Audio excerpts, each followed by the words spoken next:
Steel isn't strong, boy. Flesh is stronger. What is steel compared to the hand that wields it?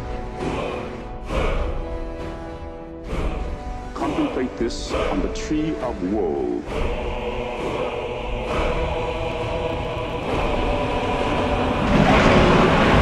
Wait a sec. Shouldn't I keep this for the Dragoon guide? Ah, never mind.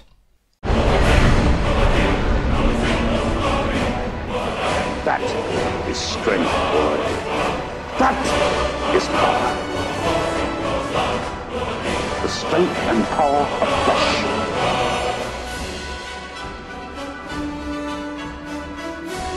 I used to be an adventurer like you, and I took an arrow in the knee.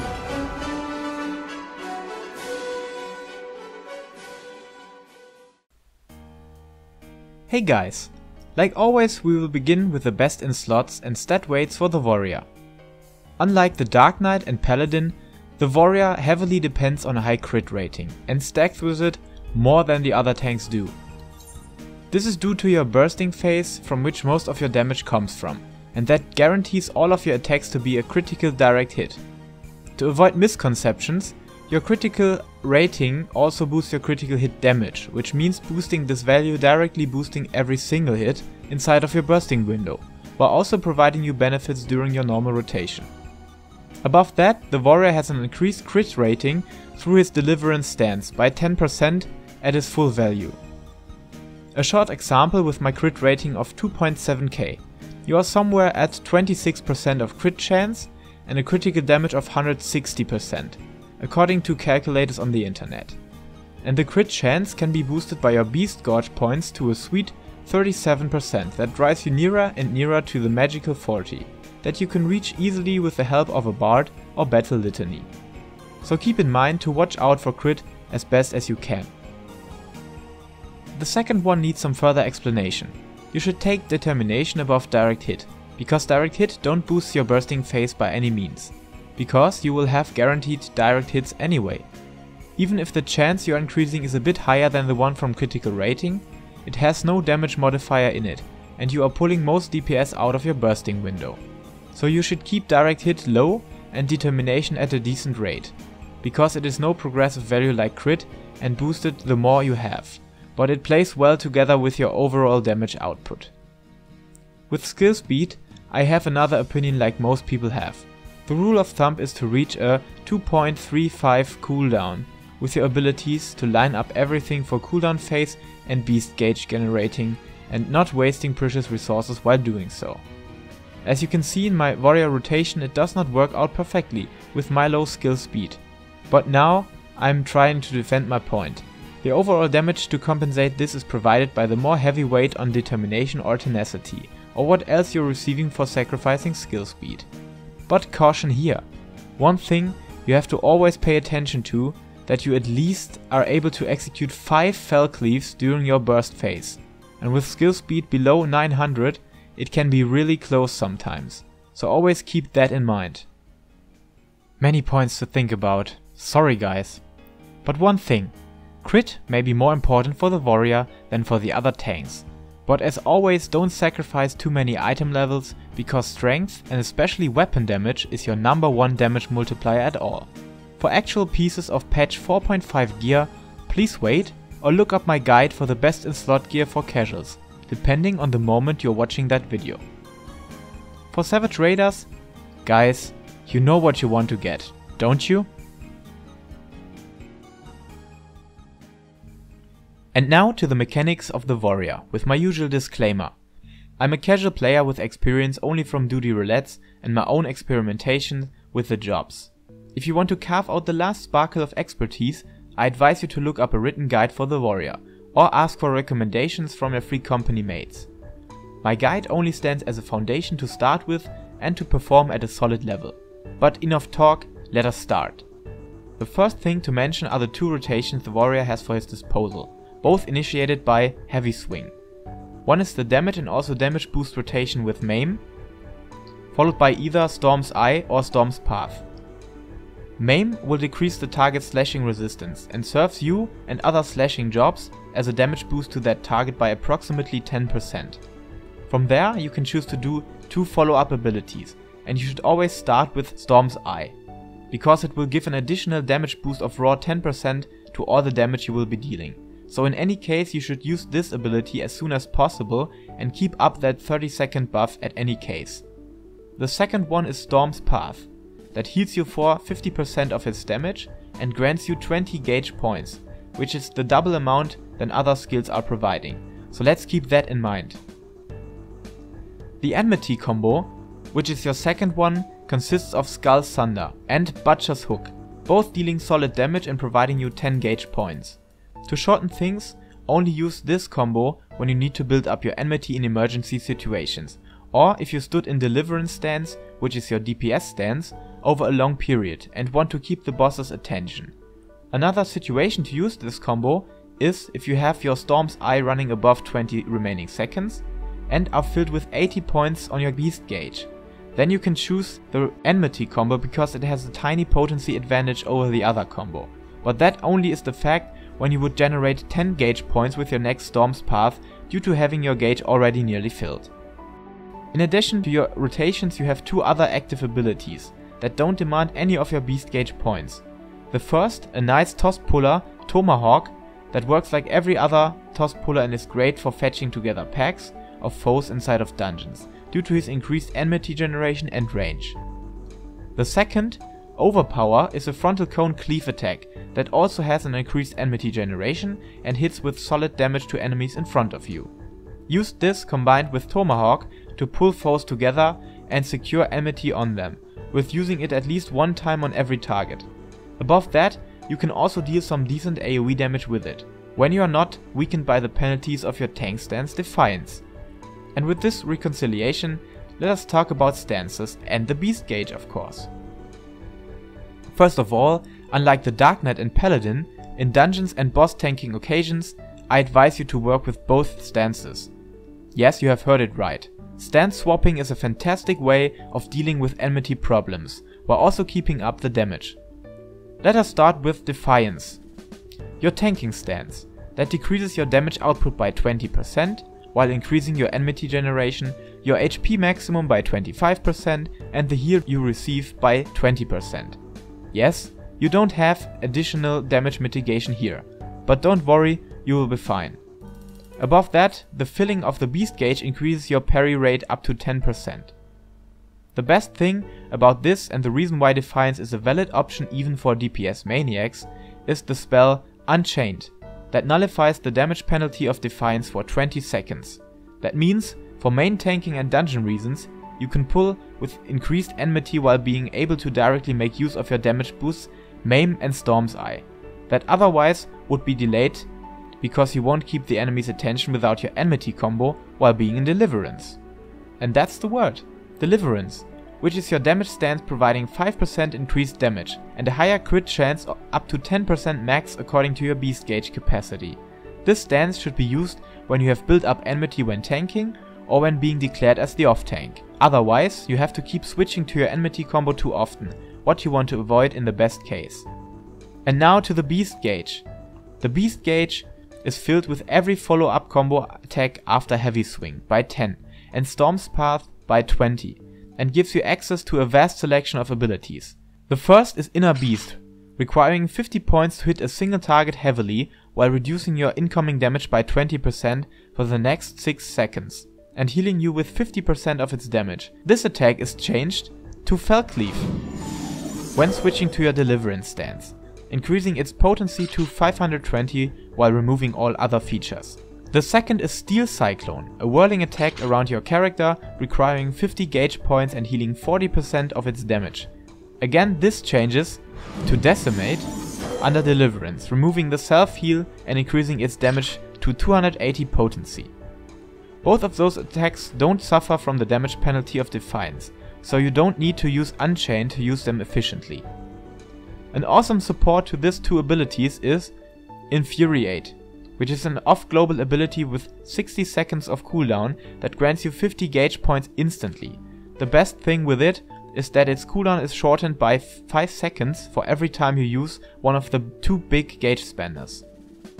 Another skill is Avival, that is an off-global ability and hits with 300 potency that increases with your maximum HP being boosted, and decreases with your HP being lowered. So it has a higher damage in tanking stance when Unchained is active.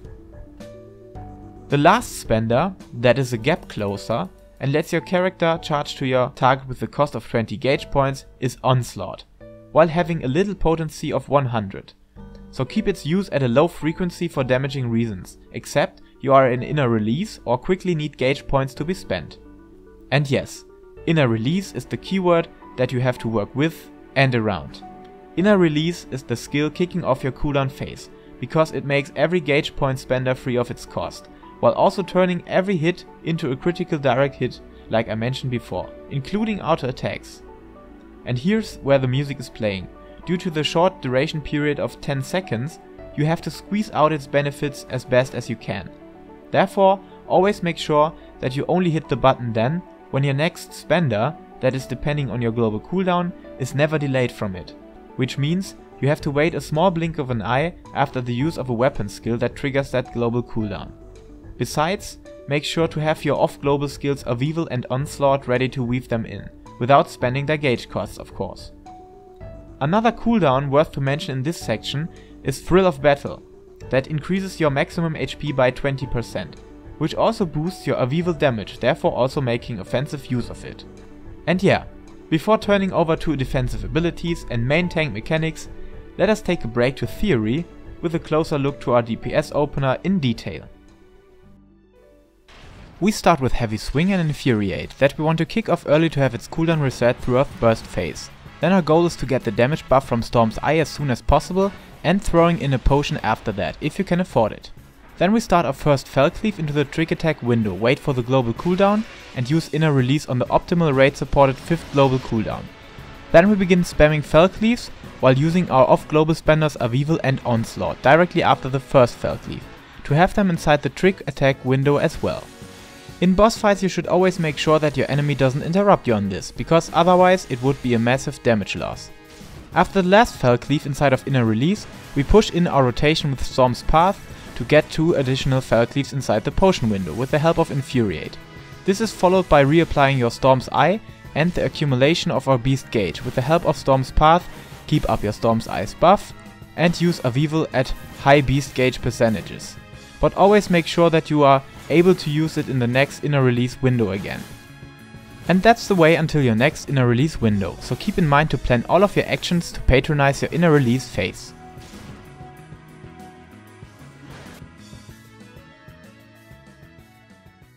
But now to the stuff that keeps us alive against tank busters and other things. First of all, some little gimmicks. Equilibrium, that is either a small heal in Defiance or gives you 200 TP inside of Deliverance. Use it according to which resource you are missing most. Shake It Off, a barrier around you and other party members, granting 8% of the maximum HP as shield. Boosted by any of your other active defenses by 4% each, but also consuming their effects. And now to the heavy ones. The first of them is Holmgang, your death preventer preventing fatal damage and also making you invulnerable against knockbacks. What makes it a great cooldown, other than Living Dead from the Dark Knight, is its short cooldown of 180 seconds. So use this frequently if you hear the angels calling you or for some serious knockbacks. The second is Vengeance, mitigating your damage input by 30% while also granting you a counter stance, countering each of your enemy's attacks with a 55 potency attack from yourself. This sounds as a nice damage boost, but you primarily should make use of it against tank busters or when pulling big groups of foes. The last one specific to the warrior is Raw Intuition, that lets you parry all the frontal attacks against you. On the other hand, you will always receive critical hits from the sides. To nullify this penalty, just combine it with your roll command, Awareness. That makes it impossible for you to be critical hit. In the best case, you should combine them with a macro that looks like the following.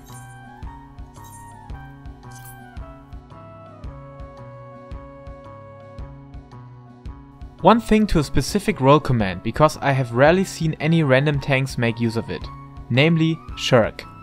Shirk transfers 25% of your enmity to another player, meaning you can and should make use of it as off tank if you don't need to have any attention from the boss. With this ability, you can help every main tank to accumulate enough enmity to stay inside of their damage rotation without worrying about losing the boss's attention. So please be nice to your main tank and help him by using Shirk. Finally, let us bring all this to action by tanking something made of real flesh and bone. Pulling with Tomahawk, you can see me beginning in Defiance and trying to acquire our Storm's Eye damage boost as soon as possible, and switching over to Deliverance after reaching that goal. To max out my gauge while taking a potion, I use Skull Thunder to go the secure way and use Shake It Off to weaken an incoming raid buster, and start off an inner release. Then I start the action with Fell Cleave and double weaving the off-global spenders. Nevertheless, you can optimize this rotation when giving up Skull Thunder to start inner release at the optimal 5th global cooldown that is supported best by the raid.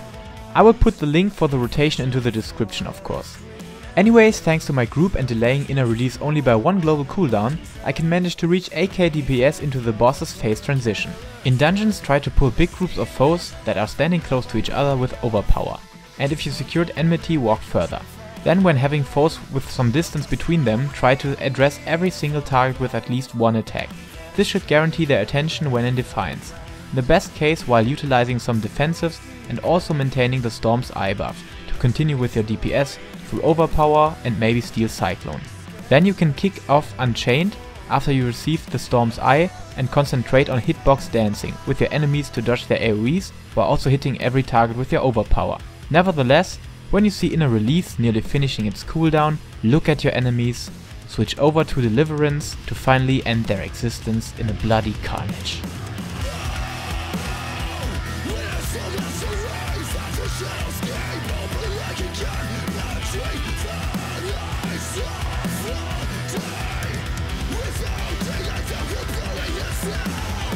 On level 60 content, your rotation nearly stays the same, except your inner release being degraded into Berserk, removing its cost nullification but still keeping your attacks being critical direct hits, meaning that you maintain your damage boost Storm's Eye and generate gauge points to max capacity, and then start Fell Cleaving, but only 3 times in a row unfortunately.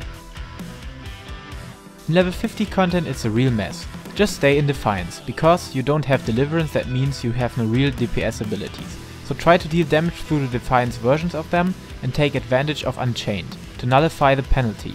My advice here, just try to be the main tank and let other tanks take over the DPS job in this content. And always remember, a true warrior never hesitates to charge into battle. This is the Techno Viking. He is dancing, not charging, and it's the Love Parade. That should be the exact opposite of battle. Yeah, that's not what I meant, but at least he fights something. Anyways, the warrior is the most heavy-hitting tank at the moment. And if you want to max out your DPS, while also being able to have some quick Q times and the possibility of setting the pace of the dungeon, you will love the warrior. Like always, I'm grateful that you spent this long time watching my video and would be honestly thankful for any feedback or support to my channel and videos. See you in the next video, and until then, rejoice in the glory of combat!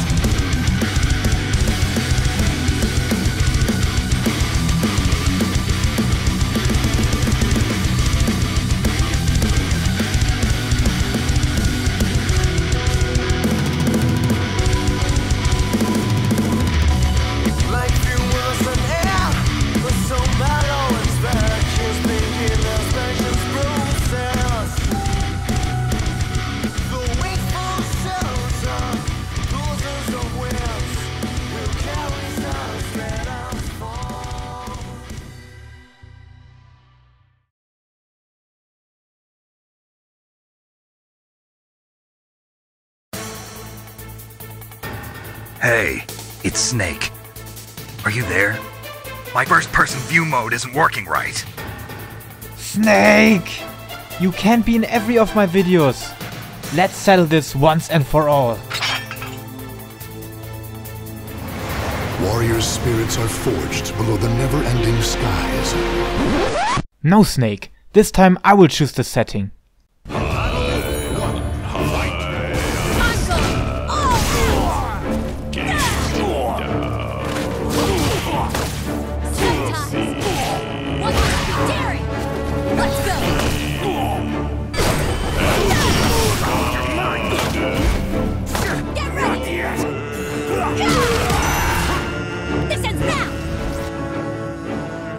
So, what do you think? Is your age of heroes finally over? Ever fight a witcher? Guess not. This is fun! Oh my god. What have I done? What have I started there? I can't repeat this joke over and over again. Okay, here you have it.